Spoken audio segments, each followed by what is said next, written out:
Hi, I'm making this video to share the way I make sense of the incident that led to Barb Hart's termination. I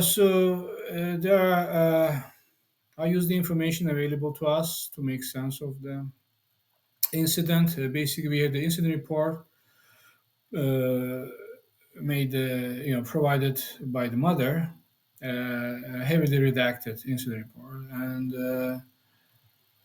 we have the letter Barb Hart wrote sent to the PTO, and we have some other bits and pieces of information made available by the media.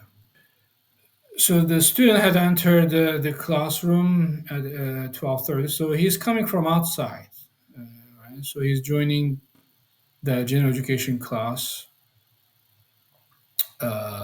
later. So he's presumably is coming from a specialized instruction or because it's the special education teacher who brought him to the general education classroom. So Barb Hart mentions a special education teacher and the para. I'm not quite sure if the para is her para, her teacher, her aide, or special education para. But it seems like because of the way she referred to them to later in her letter, I assume the para is a special education para. So typically he chooses a tab or does MyPad on his Chromebook. So one sentence, but so it's very important. So it suggests the kid has a routine, okay, and has a strict routine, and the kid's special needs involve a rigid need for a routine, and we know, I don't have it in my family. I don't have it myself, but and I'm not an expert. But we know sudden, unexpected changes to the routine, or interruption of the routine, can really stress those kids. They It can result in meltdowns. We know that. I mean, I follow Russell Lehman on LinkedIn, for example. He is very candid about those meltdowns. Like a flight is canceled or delayed, and he misses the meeting or misses some event that he is flying to attend, and that he has a meltdown at the airport because of that. Anyway, so one sentence, but that's very important. So Mrs. Hart kind of interrupts this routine. Obviously, we know she has to do an assessment. She has to assess them because for the parent teachers conference, for the upcoming conference, and obviously she doesn't want to, but she has to show, so she wants to get it over with, and she seems very rushy and pushy, and obviously that puts a great deal of stress on the pressure on the kid, and the kid reacts. Apparently, the kid gives a like a fight or flight response, right? So he runs away. He elopes from the room and went into the hallway. And the way he acts, so he's having a meltdown, obviously, and he doesn't want to go back. So Mrs. Hart wants to take him to the table and to assess him. And so the mother, I assume the mother redacted this report. We don't know if she takes him to the table, she directs him to the table. I don't know why the verb is redacted here.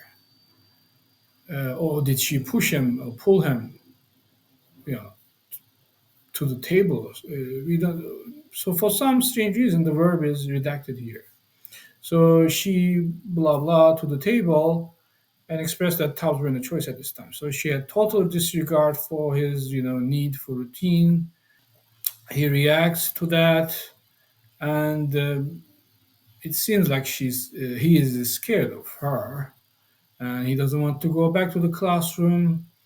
And she uses her favorite toy and books to lure him back into the classroom. So it's kind of, I mean, it really seems pathetic.